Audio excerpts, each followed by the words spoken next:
All right, so welcome back. We are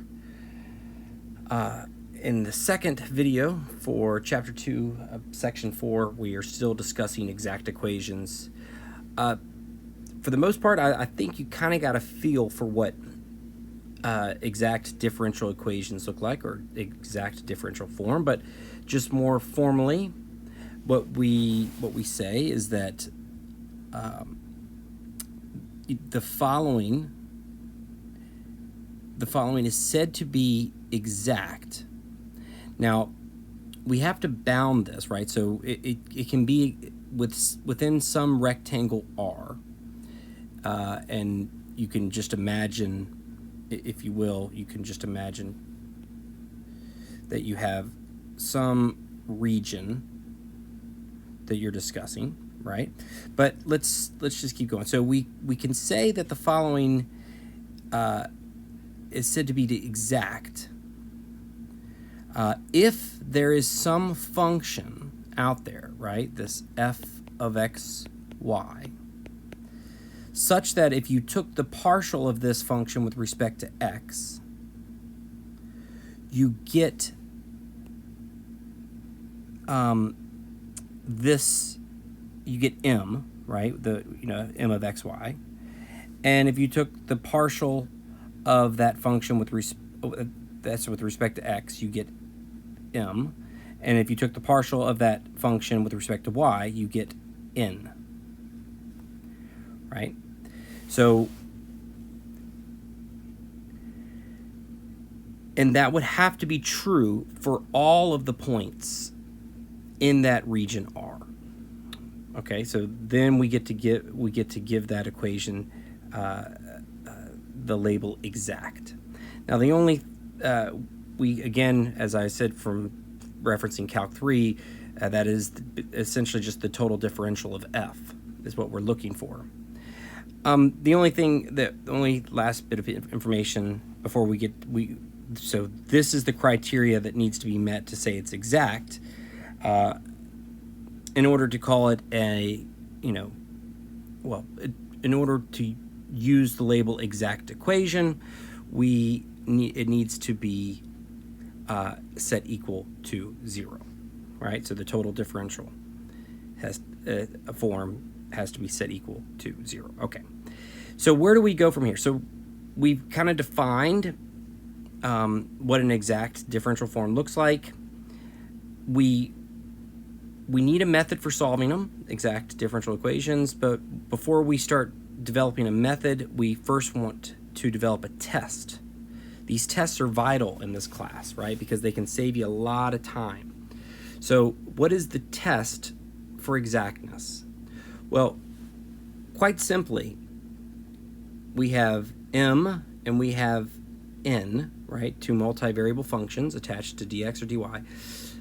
We're simply going to take the partial of one with respect to x, and that should equal the partial of the other with respect to y. So the idea is we'll just simply take the partial of m with respect to y. Then we will take the partial of n with respect to x. And if those two guys equal each other, then we know that the equation is an exact equation, and we can proceed to solve it with the method that we're going to develop. Okay? So, I mean, the proof. I'm not going to go into the proof of this test. Honestly, it's not that bad. You would have to prove that exactness implies compatibility, and then compatibility implies exactness, right? So exactness implies compatibility was actually already given to us in a theorem in Calc 3. But nevertheless, let's just do a quick test. Let's just make sure we got this test out of the way. All right, so we'll just reuse example 1. This is from the previous video. And so here is the example, and we want to solve this, but before we do, let's just do a quick test to make sure that it is an exact equation before we continue, right? So we have defined m, right, to what is attached to dx. M is 2xy squared plus 1, and n is 2x squared y. So we're going to take the partial of m with respect to y, meaning we're going to pretend that x is a constant, and then we're going to take the partial of n with respect to x, meaning we treat y as a constant, and these guys have to equal each other. So let's go ahead and do that now. So if we take the partial of m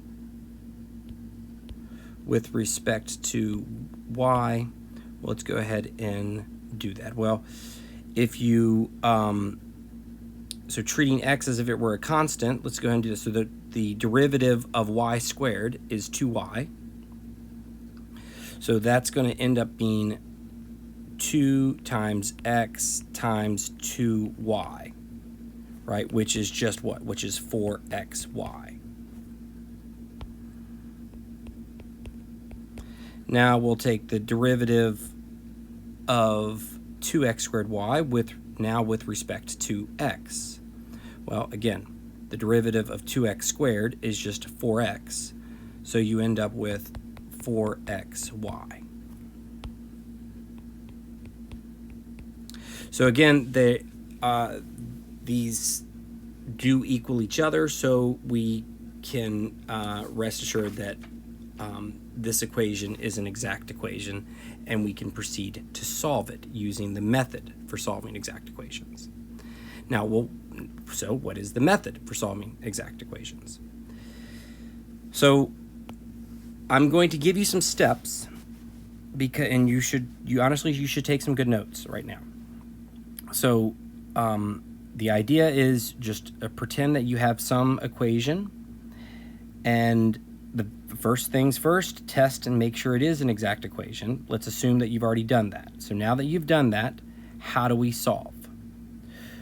All right, well, you get to pick. You can choose to integrate m with respect to x, or you can integrate n with respect to y. Doesn't matter. Pick the easier one. So in this case, we're going to integrate m with respect to x. So that's, in essence, integrating m of x, y with respect to x. Okay. So once we've solved this, right, what does the solution look like? Well, the solution is going to be f of xy equals. So the second step here is to choose either to integrate m with respect to x or n with respect to y. It doesn't matter. Choose the easier integration. Okay, so I'm just going to assume that we integrated m with respect to x. And of course, when you integrate, you're going to get a constant, right? You're going to get plus c. What I'm going to do is, instead of writing plus c, because if you recall that in partial derivatives, in partial integration, in normal integration, like if you integrate something, you get that plus a constant. But in multivariable functions, if you're integrating multivariable functions, your constants themselves are either functions of x or functions of y. Okay? So I'll just use g, because that is the terminology your book uses. So since you integrated with respect to x, your constant of integration is going to be a function of y. So I'll slow down for a second. If you would have integrated n, right, if you would have chose to integrate n with respect to y as opposed to m with respect to x, then you would have got some constant that was a function of x. Okay. Now, so the next thing that we want to do is we want to try to figure out what is this constant, right? What is g of y? So, step 3, right, to find g of y. And this is the key part so you don't get confused here. We're going to find g of y, we're just simply going to take the partial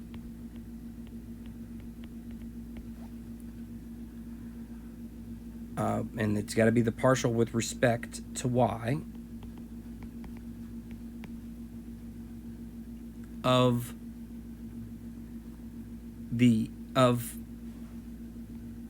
this equation from step 2.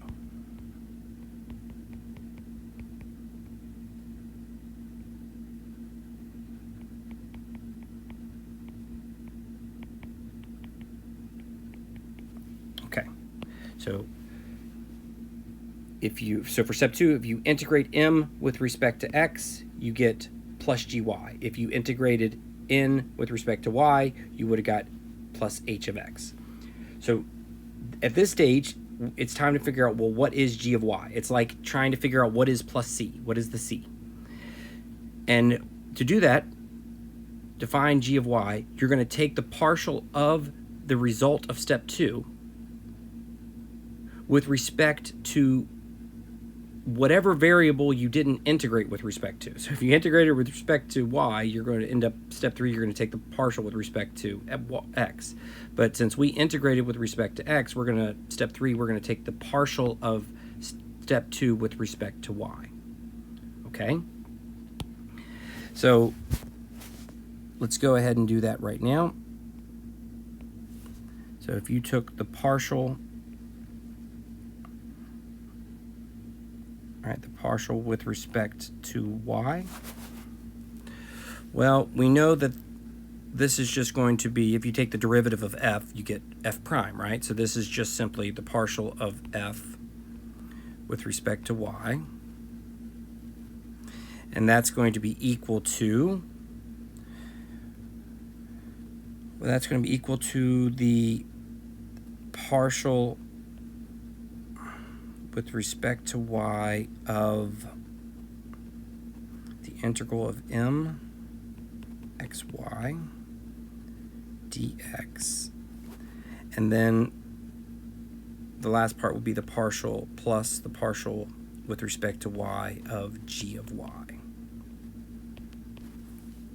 Okay, so this is me taking the derivative with respect to y. Now, the derivative, if the derivative of f is f prime, right, then the derivative of g of y with respect to y is just g prime. So we end up with the partial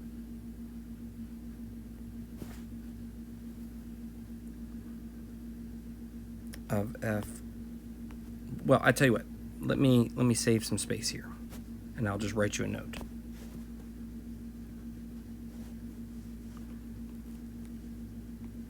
Equals g prime of y. That's literally, I was going to write this exact, I was going to write all of this out again and just having a g prime of y here. Okay. Now comes some substitution. Okay, at this stage. So here in a second, we're going to solve for g prime. But now comes a little bit of substitution. Do you recall, take a look, it's very important that you follow me up here. Recall for a second that the partial of f with respect to y, we labeled that n, right? So in other words, so since we have the partial of f with respect to y, whatever was attached to dy can be substituted right here.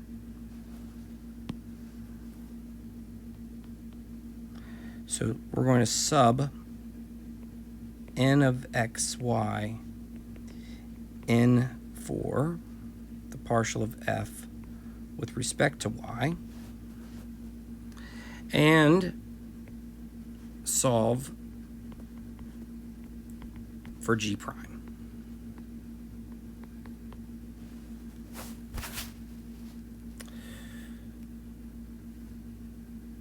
So if we do that, you can just imagine that I have a g prime here, and you can imagine that I have an n of xy here.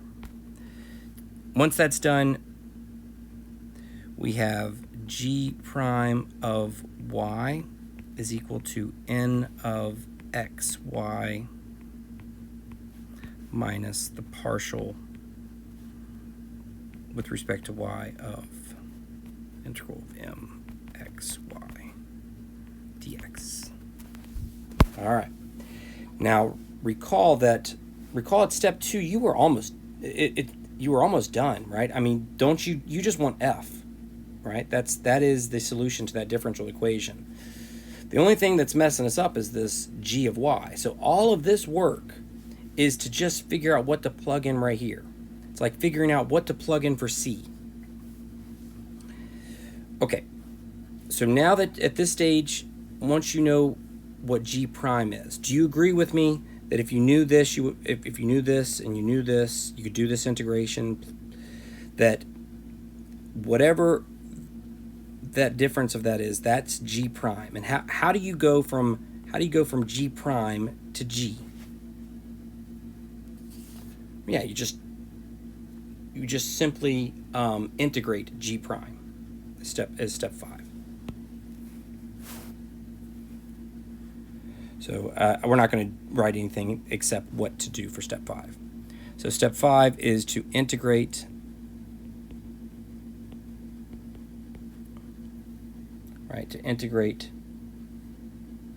g prime of y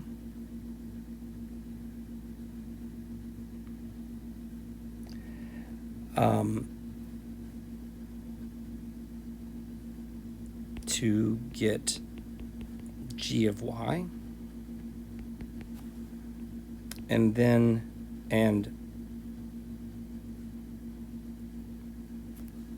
well, I'll just make this a step 6. Sub g of y in to step 2 for step 2. Okay, let's no more. Let's jump in. Let's do one. Okay. By the way, this I'm not going to go through this, but this is I gave you the informal, in other words, method for solving exact equations. This is the more formal language for the method for solving exact equations. Let's go ahead and just jump in. So here is the following differential equation that you have been given, and you'd like to solve it. You want, right? Just solve the differential equation. You're looking at this on a test, and you say, hey, that looks exact. That looks like one of those exact equations. Let me go ahead and test it real quick before I just start doing the work to solving it. So we know m is going to be defined as 2xy minus secant squared x, and we know n is just defined as x squared plus 2y. So let's do a quick partial derivative test. Partial of m with respect to y, partial of n with respect to x. So let's start with the partial of m, treating y as if it were a constant. Okay, so let's see here. So partial of m with respect to y. So this is going to zero out, right? Because this is just if x is a variable, if x is a constant, then that's just going to zero out when you take the derivative. And you're just going to be left with, what, 2x. All right, now let's go down here to n, take the partial with respect to x. So treating y as a constant, so that zeroes out. The derivative of x squared is just 2x. So yes, so it is an exact equation. So let's go ahead and, at this stage, you got to choose. Do you want to integrate m with respect to x, or do you want to integrate n with respect to y? All right, so we're going to integrate m with respect to x. Okay, so here's our solution. So if we integrate m, well, what is m? That's just integrating 2xy minus secant squared x. Okay, and we know that with respect to x, we know that as soon as we do that integration, we're going to end up with a constant of integration. So that's just going to be, if you integrate 2xy with, again, treating with respect to x, so we're treating y as if it were a constant. So that's just 2x squared over 2, or just x squared y. Well, if you, well, of course, the integral of secant squared is tan x. All right, so there's the integration part. We just need to add the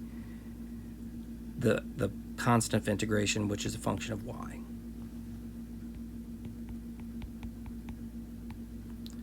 Okay, step 2 is done. All right, now the rest of this work is to figure out what is g of y, and then we'll plug it in here and we'll be all done.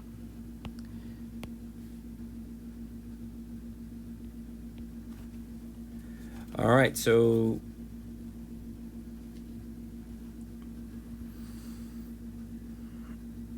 recall that we need to take the, so since we integrated with respect to x, we want to take the partial with respect to y.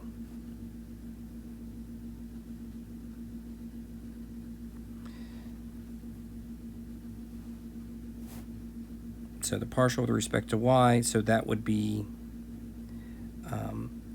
partial of f with respect to y is equal to, let's go ahead and take this partial derivative.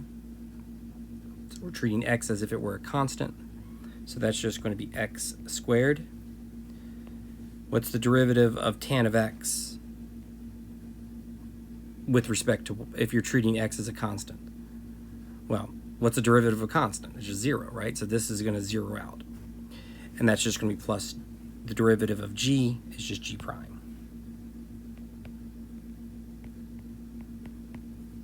Okay.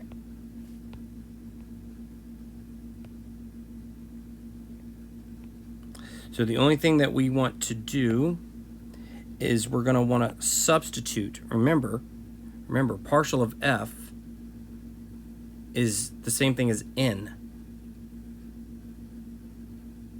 So we're going to want to take this x squared plus 2y and substitute it in on the left side of this equation.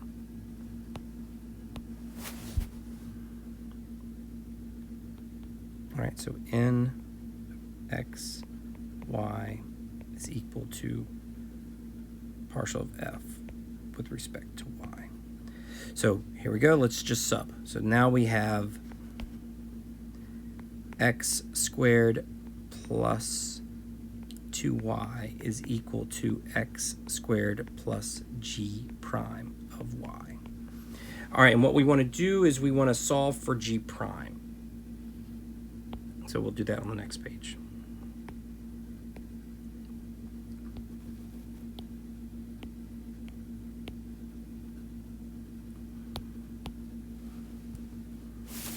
So solve for g prime.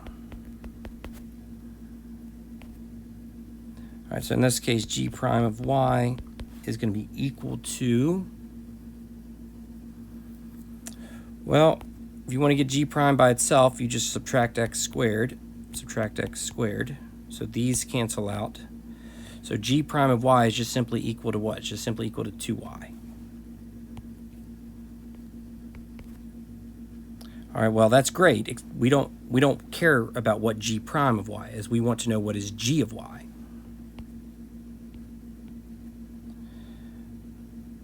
We need to integrate g prime of y to get g of y.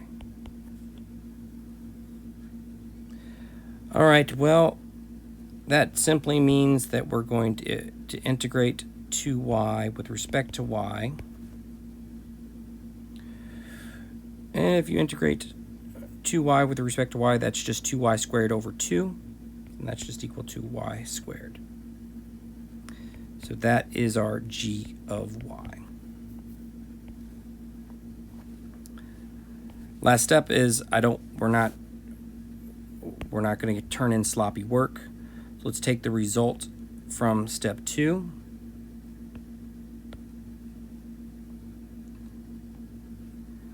And the last step is to sub y squared in for g of y.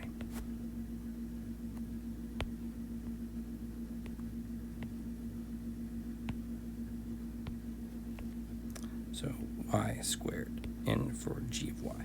So here it is. So what is the solution to that differential equation? X squared y minus tan of x plus y squared. Not easy, right? All right, so I'm gonna go ahead and probably do another video after this for this particular section, but let me give you the example. Why don't you see how far you can go with example 3? I'll go ahead and tell you what I'm gonna do is, just because it's easier, I'm going to integrate n with respect to y. But why don't you see if you can, it doesn't matter though, either way works. So it's just, this appears to be easier to integrate n than it is to integrate m. So I'm going to go ahead and conclude. Why don't you give it a shot, see how you do, and when I get back I'll solve example 3.